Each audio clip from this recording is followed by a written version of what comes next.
Why did my ex-husband attempt to halt his own wedding the instant he saw me? You won't believe this, but my ex-husband, the man who dumped me because I wasn't exciting enough, actually had the audacity to ask me to cater his wedding. Not only that, he wanted a discount. Can you even imagine?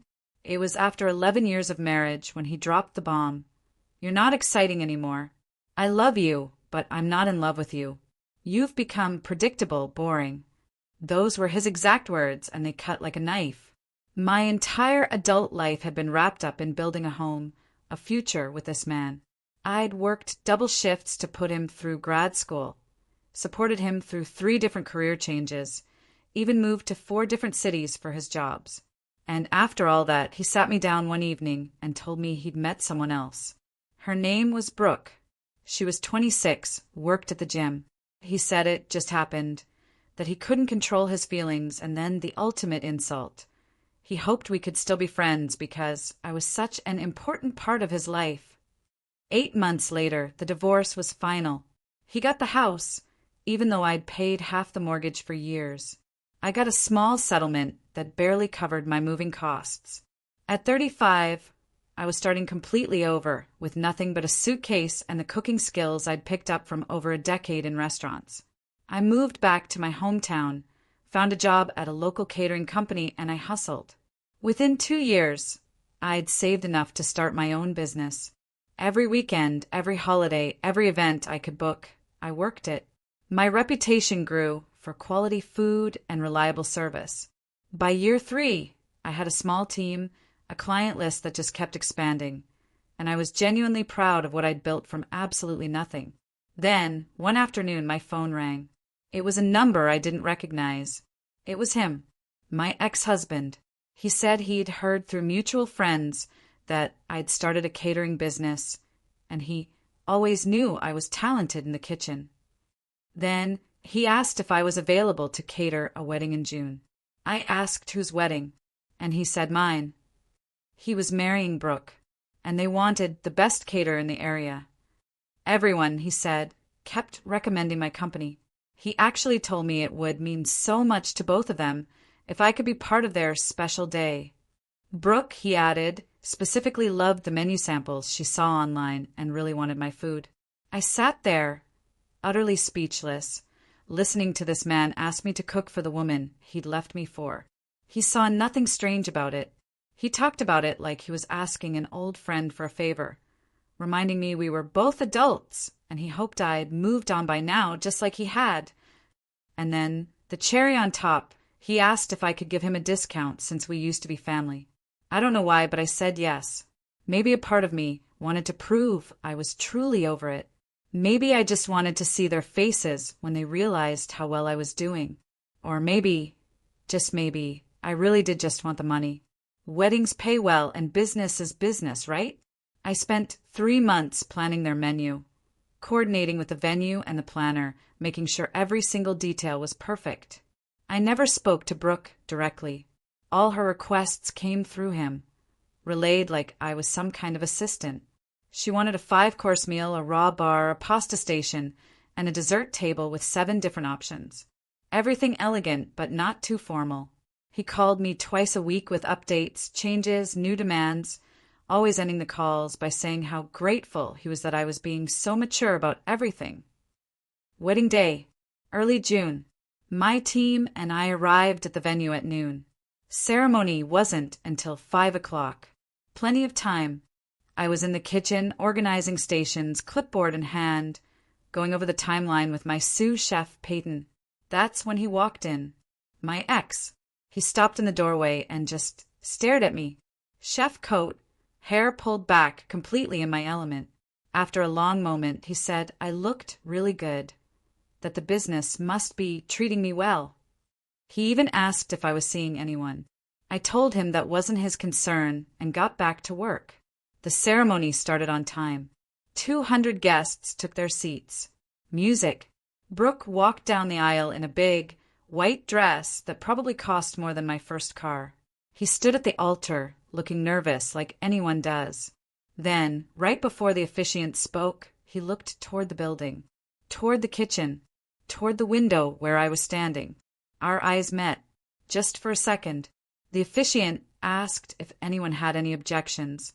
He didn't say anything, but he didn't look away from me either. That moment, it felt like the entire ceremony froze. He was staring at me instead of his bride, and I could see Brooke's confusion turning to alarm as her gaze followed his, right to the kitchen window. I stepped back, my heart hammering in my chest, as Peyton grabbed my arm, whispering, "We need to focus on the food stations." The officiant cleared his throat, repeated the question about objections, and I heard him say, before trailing off into a silence that made 200 guests shift uncomfortably. Through the kitchen side door, I could see Grayson, the best man, lean in to whisper something urgent. Brooke's face went pale under her makeup. I forced myself to turn away from the chaos to focus on the pasta station setup. But my hands were shaking so badly Peyton had to take the serving spoons from me, telling me to check on the dessert table instead. The ceremony music had stopped. Confused murmuring drifted through the open windows. I walked to the far end of the kitchen, counting the 7 different dessert options, trying to place a serving knife 3 times because my hands wouldn't stop shaking. Peyton appeared beside me, gently taking the knife and setting it in place herself. Her eyes were worried, but she didn't say a word. Lena, the wedding planner, burst in, frantic. Could we delay cocktail hour? There was a situation.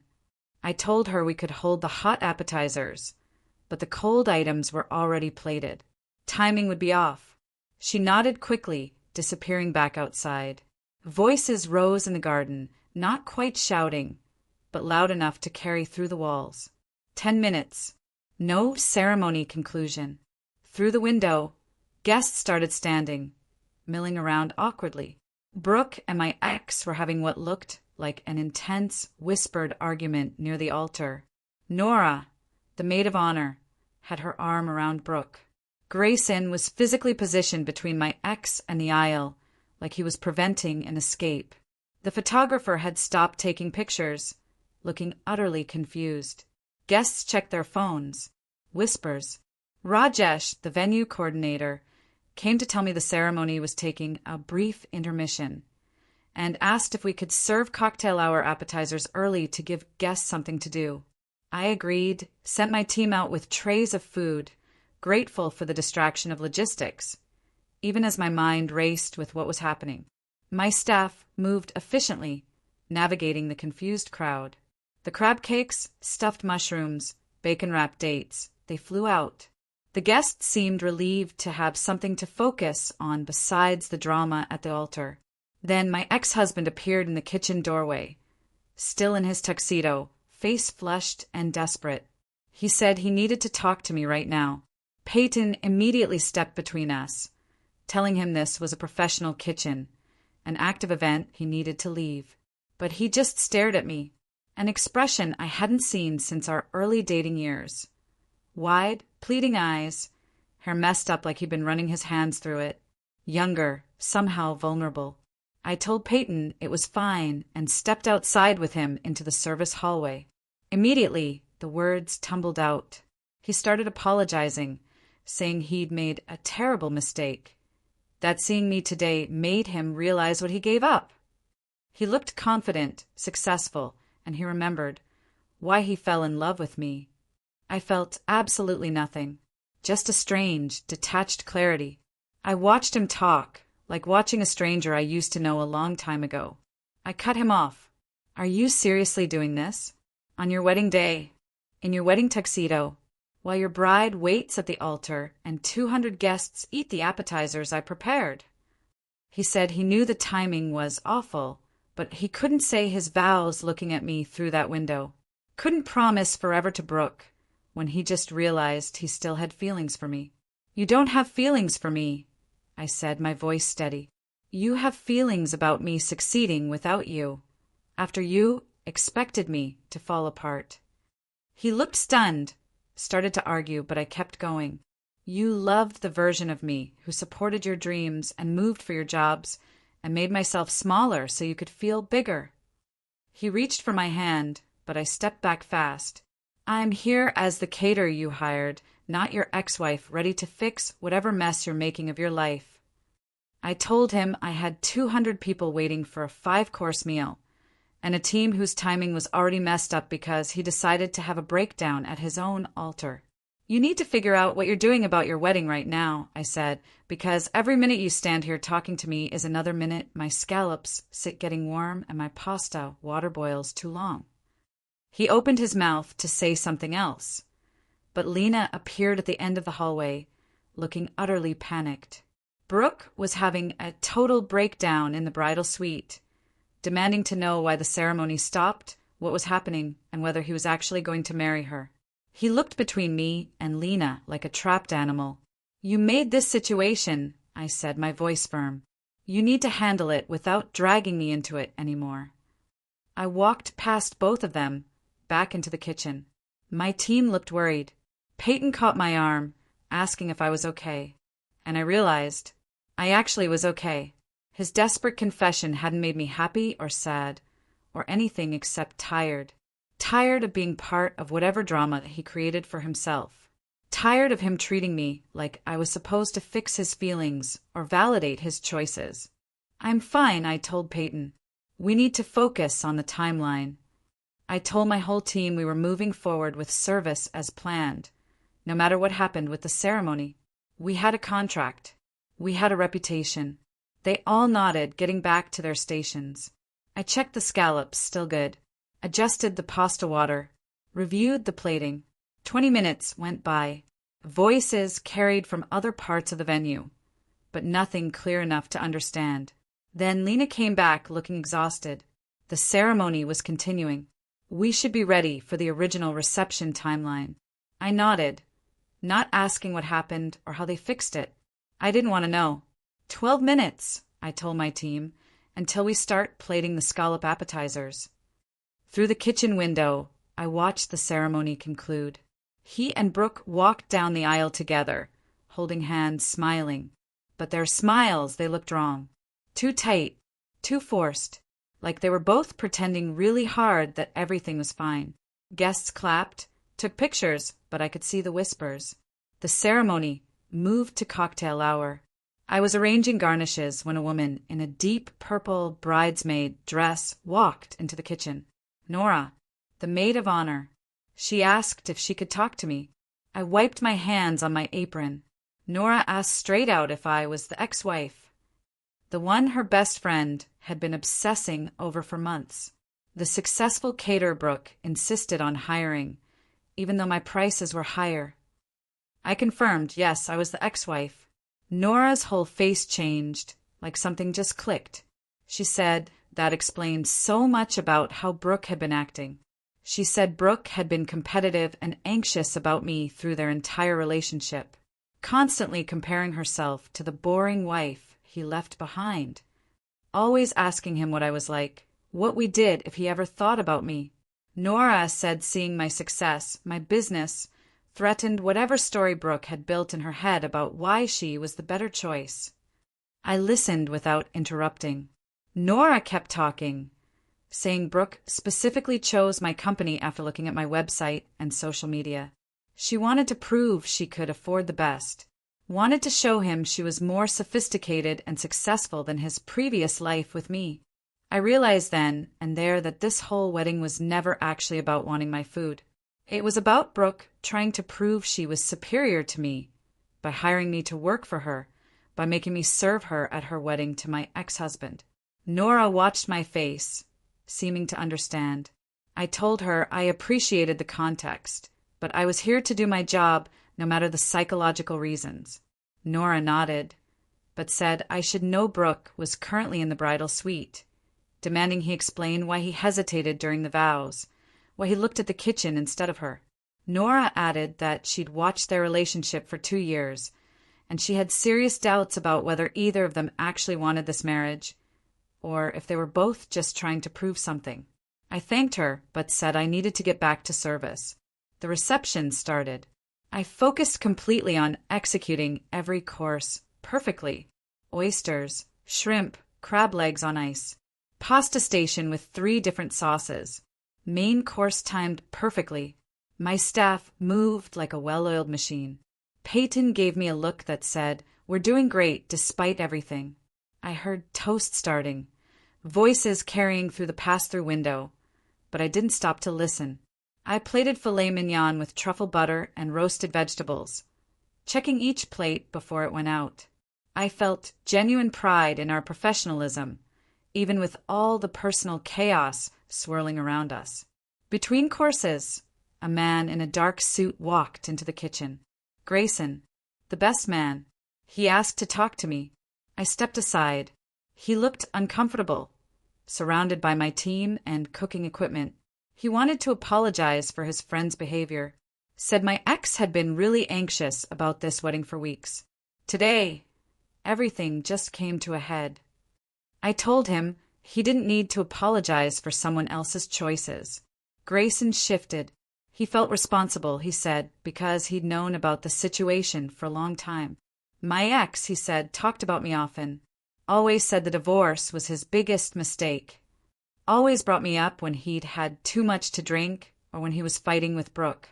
But he never took real responsibility for choosing to leave, just framed it like something that happened to him.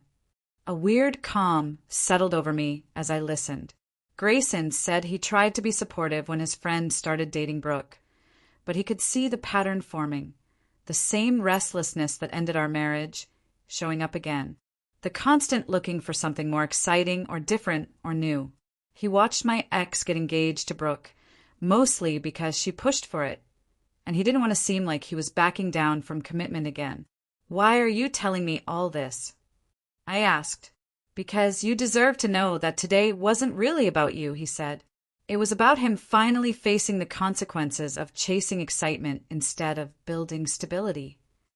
I told Grayson I appreciated him coming, but I didn't need his friend's regret or validation.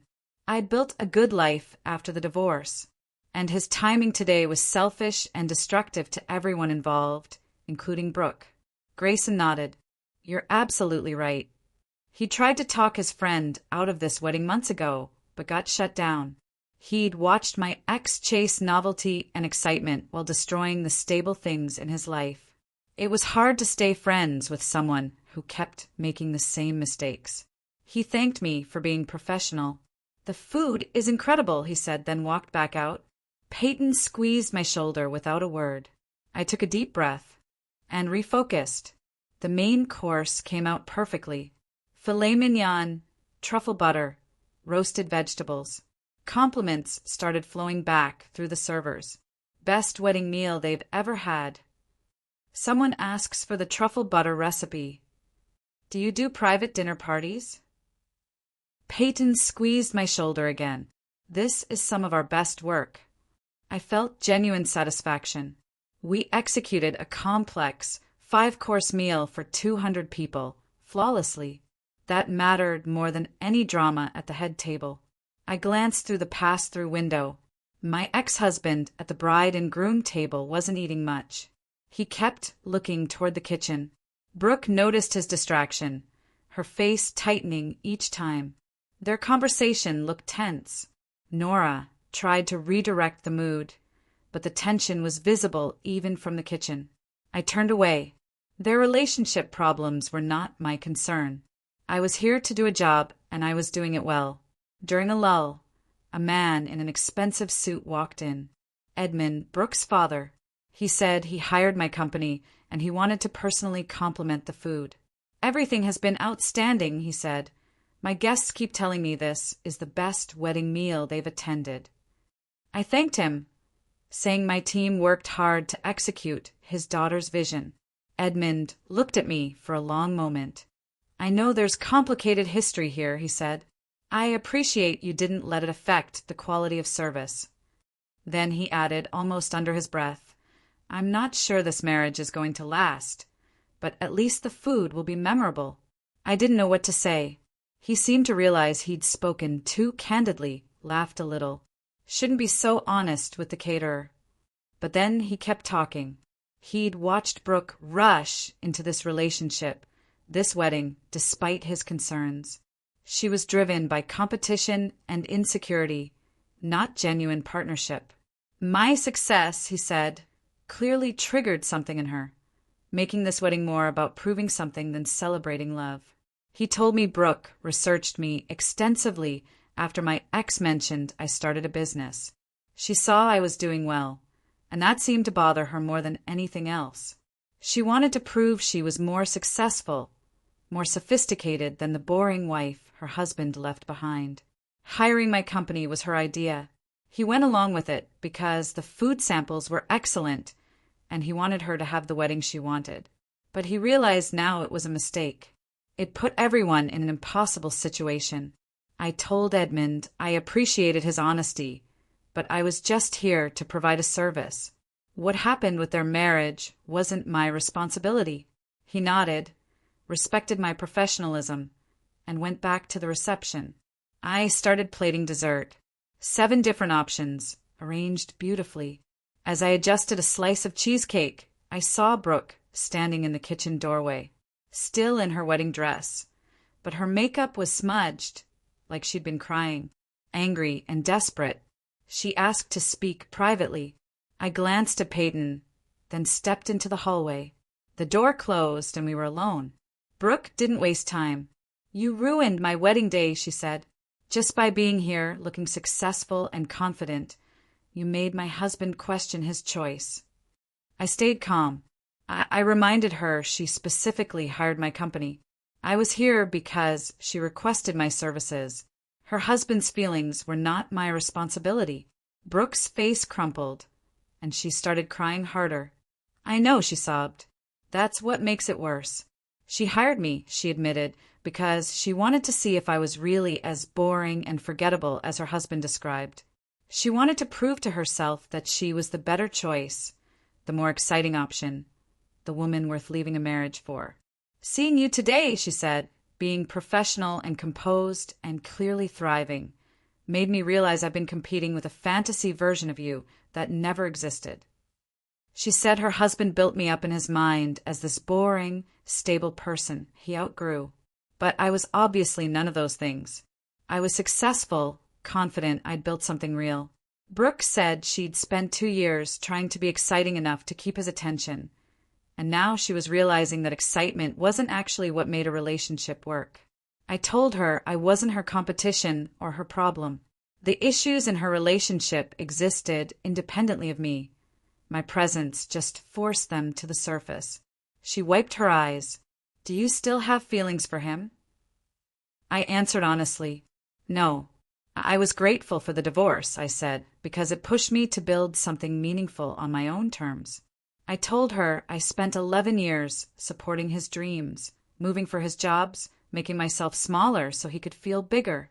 The divorce forced me to figure out who I was outside of being his wife, and I discovered I was capable of much more than I ever knew. Brooke stared at me, processing. "What should I do now?" she asked. "That's not my question to answer," I said. "You need to decide if you're marrying who he actually is, or who you hope he'll become. You need to figure out if you want this relationship because it makes you happy, or because you're trying to win some competition that doesn't actually exist." She stared, tears still on her face. "How did you stop loving him?" The question caught me off guard. I hadn't really thought about it in those terms. "I didn't stop loving the person I married," I told her. "I accepted that person no longer existed. The man who left me wasn't someone I wanted to build a life with. He wasn't the partner I thought I had for 11 years. I repeated, "You need to decide if you're marrying who he actually is, or who you hope he'll become. You need to figure out if this is what you really want, or if you're just trying to win something that doesn't matter." Brooke wiped her eyes, nodded slowly. She thanked me quietly, then turned and walked back to the reception. I watched her go, wondering what she'd do with what I said. Then I pushed the door open, returned to the kitchen. Peyton looked at me with concern. "Are you okay?" I realized I genuinely was.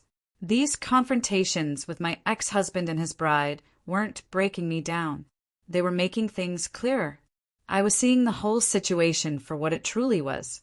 Peyton squeezed my shoulder. "Desserts are ready."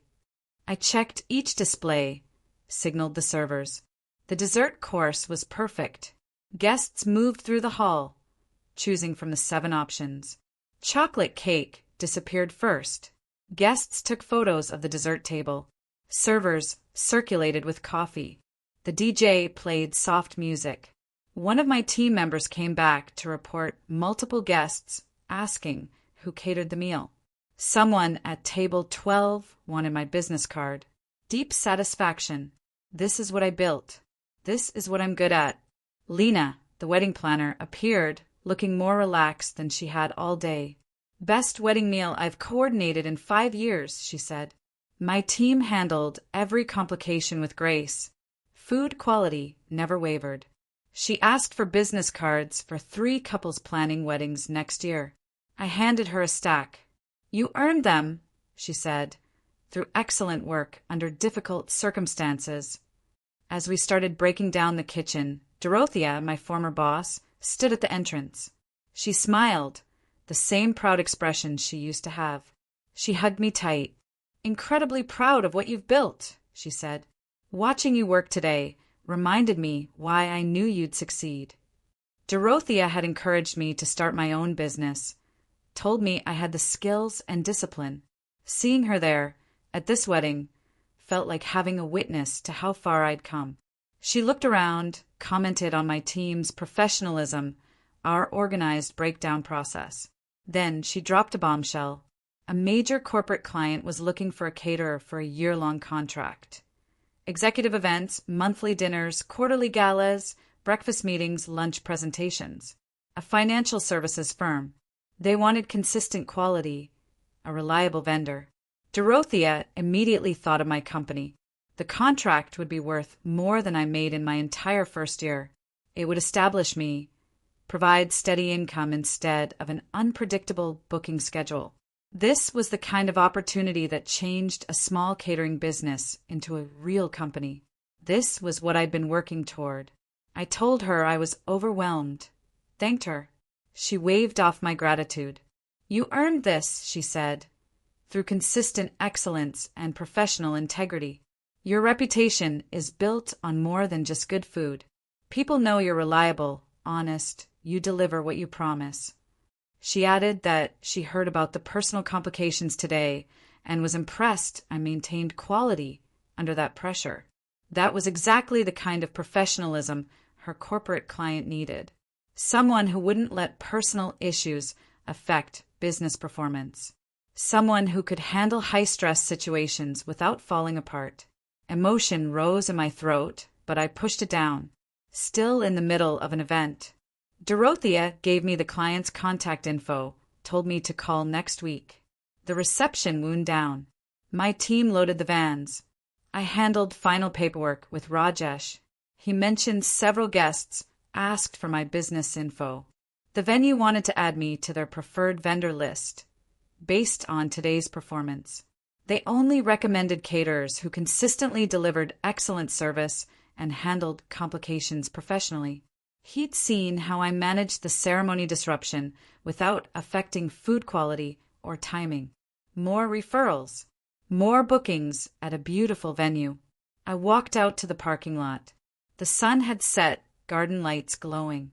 I was checking the equipment list when I saw him again. My ex-husband, walking toward us, still in his tuxedo but exhausted, bow tie undone, face drawn and lost. He stopped a few feet away. Can we talk one more time? I didn't look up from my clipboard. We have nothing left to discuss. I needed to get my team home. Equipment back to the kitchen. He took a step closer. I really need to talk to you. Just 5 minutes. I finally looked at him directly. We have nothing to discuss. Your wedding is over. My job is done. Whatever you're feeling right now is not my concern. He ran his hand through his hair. I'm realizing I made a mistake marrying Brooke today. Seeing you made me understand what I lost. Is there any chance for us to reconnect? Maybe start over? Try again now that we're both older and wiser. I felt nothing. No anger, no satisfaction, no temptation. Just tired irritation that he was still trying to make me responsible for his emotional crisis. There isn't any chance. I said, clearly and firmly. I'm not interested in being your backup plan or your escape from the consequences you created. I'm not interested in being the safe, comfortable option you run back to when excitement doesn't work out. I built a good life without you. I don't need you in it. I don't want you in it. He looked devastated, like I'd just broken something inside him. What am I supposed to do now? How am I supposed to fix this? I closed my clipboard, looked at him one final time. That's not my problem to solve. You need to figure out your own life without using me as a reference point. You made your choices. You left our marriage. You married someone else today. Those are your consequences to handle. I'm not your wife anymore. I'm not your friend. I'm the caterer you hired who did excellent work and is now leaving. I turned away from him and climbed into my van. Peyton was already waiting in the passenger seat. I started the engine, pulled out of the parking lot while he was still standing there, looking lost under the garden lights. As I drove away, I felt lighter than I had in years. Something that had been weighing on me for 3 years just lifted. I didn't love him. I didn't hate him. I didn't think about him. He was just someone I used to know who made choices I was grateful for now. The divorce freed me to become someone I was proud of, someone capable, strong, and successful, someone who built something real from nothing. Back at my commercial kitchen, the fluorescent lights buzzed. Peyton and I worked. Through the cleanup routine we'd done 100 times.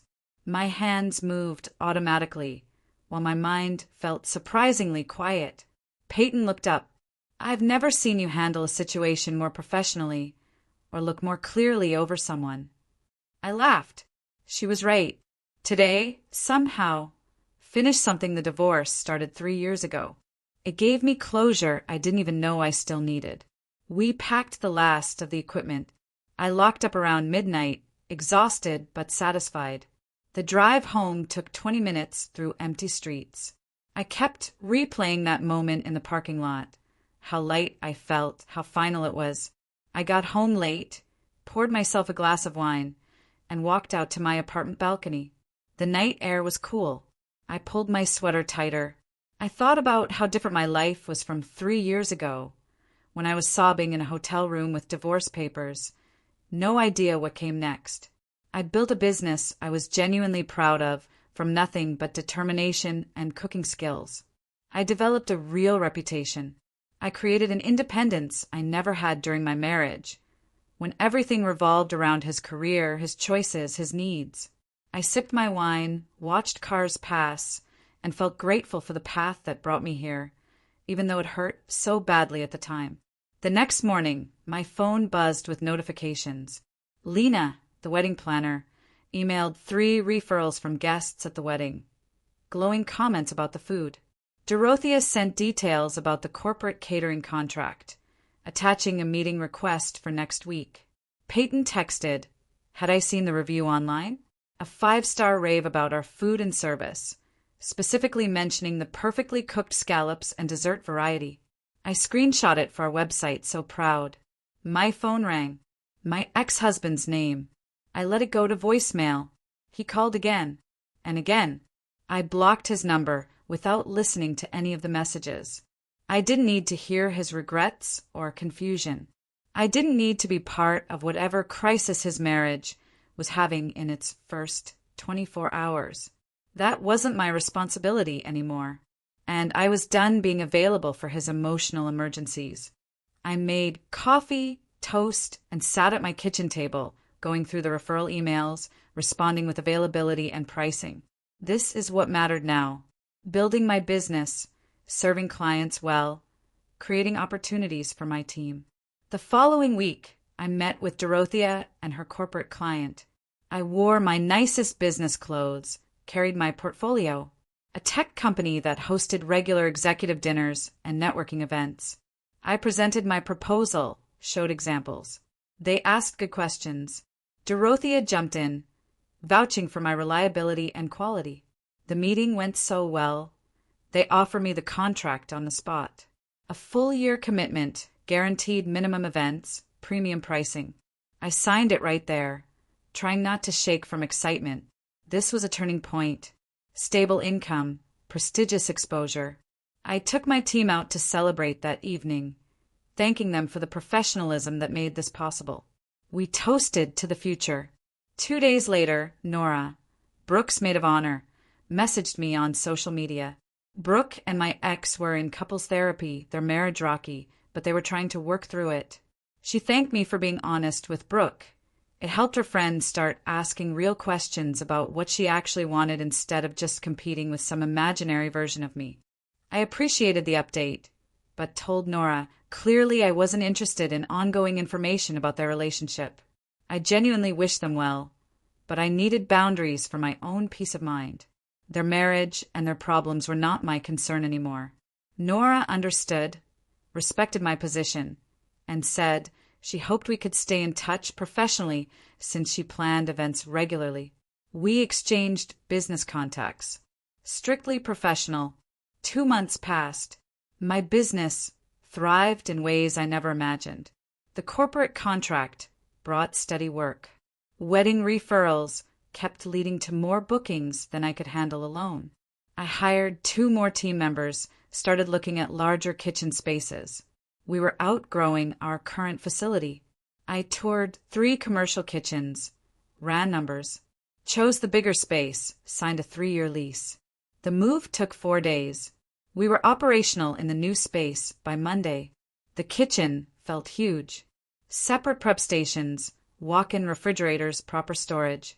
I stood in the middle of the empty kitchen on our first morning, proud of how far we'd come in 3 years. 3 weeks later, I was having lunch downtown when Edmund walked in. He spotted me, came over. His daughter's marriage, he said, had been rough. Couples therapy, individual sessions for Brooke. She was working on herself, asking hard questions about what she actually wanted instead of competing. I told him I was glad she was getting help. He thanked me again for how I handled everything at the wedding. My professionalism had impressed him. He'd recommended my company to several business associates. 2 had already booked events with us. I thanked him for the referrals. He said I earned them. We talked for a few more minutes. Then he headed to his own table. Strange, I thought, that Brooke's father had become a better connection than my ex-husband ever was. The corporate client called in early November. They wanted to extend our contract for another full year, expand the scope to include quarterly executive retreats, triple the revenue from last year. I tried to stay calm on the phone, but inside I was celebrating.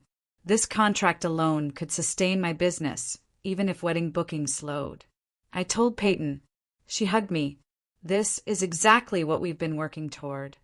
By December, my business revenue reached levels I never imagined. More money than I made during my entire marriage, building savings, planning for the future. I started looking at apartments in nicer neighborhoods. Found a 2-bedroom unit with good natural light, a kitchen that didn't feel like work. The rent was higher than I'd ever paid, but I could afford it now without stress. I signed the lease in January, furnished it exactly how I wanted. A couch because I liked the fabric, art that made me happy, dishes in colors I enjoyed. The space felt completely mine in a way my married home never did. Every choice reflected my taste, my priorities. In February, I promoted Peyton to kitchen manager. Significant raise, more authority. She'd earned it. I realized I'd built more than just a business.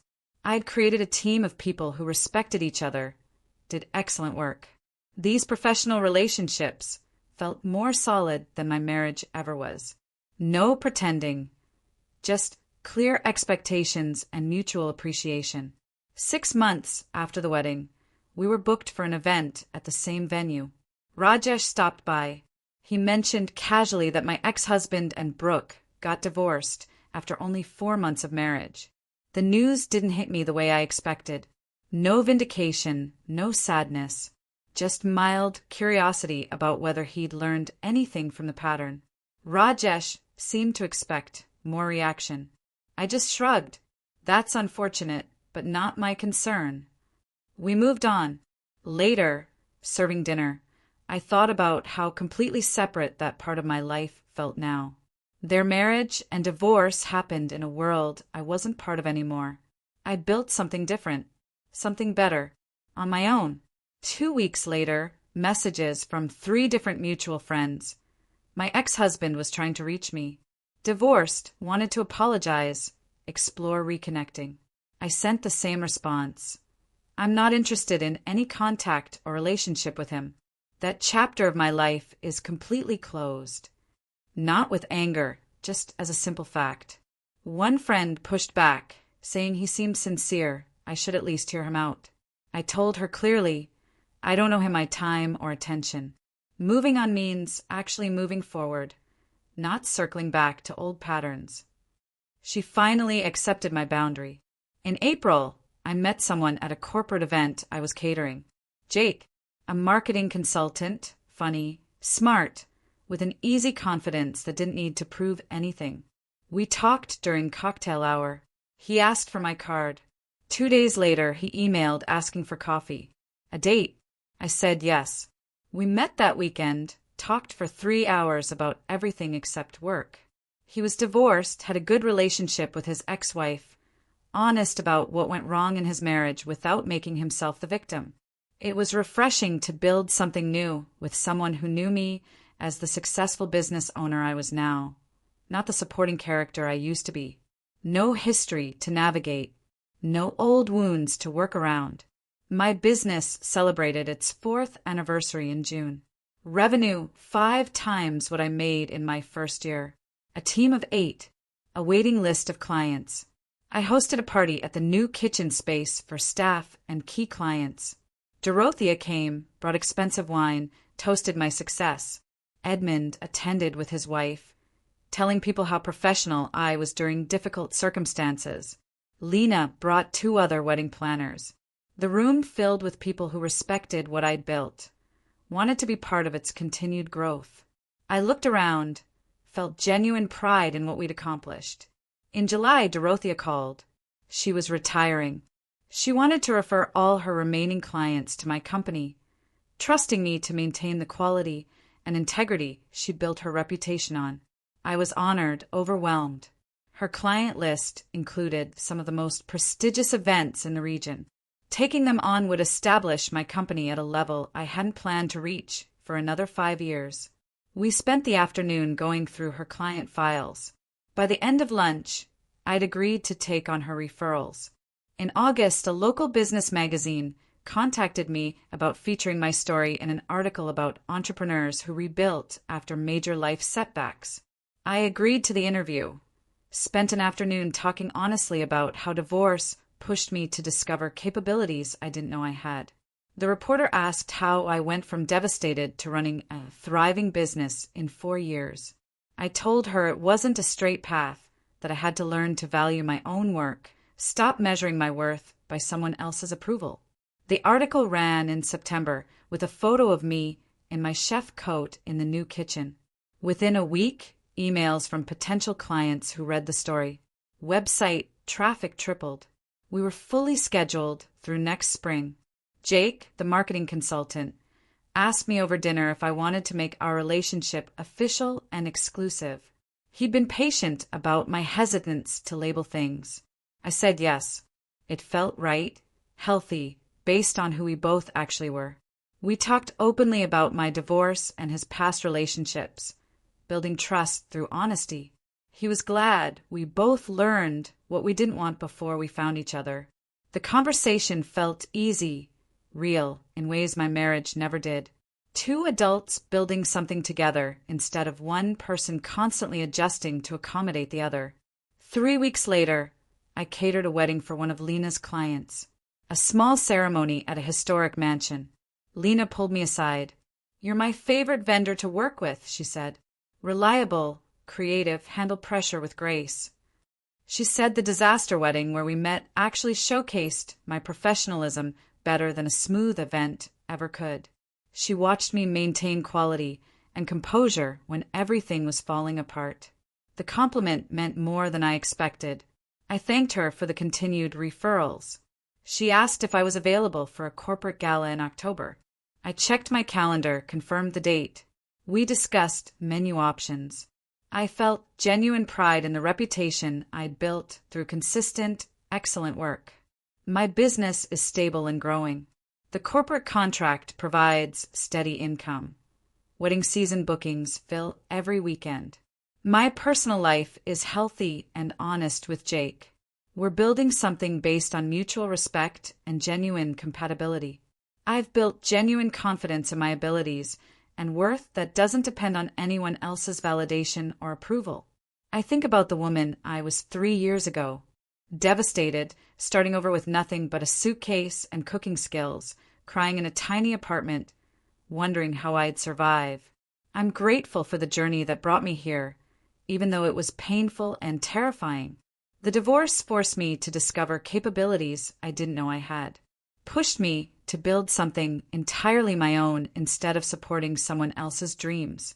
I wake up most mornings feeling proud of my life instead of anxious about whether I'm doing enough or being enough for someone else. I'm planning the menu for next month's events, sitting at my desk in the commercial kitchen, when I realize I haven't thought about my ex-husband in weeks. He's become just a chapter in my history, rather than a defining feature of my identity or a wound that still bleeds when touched. I built something real from the ruins of that marriage, discovered strength and capability I never knew I had during all those years of making myself smaller.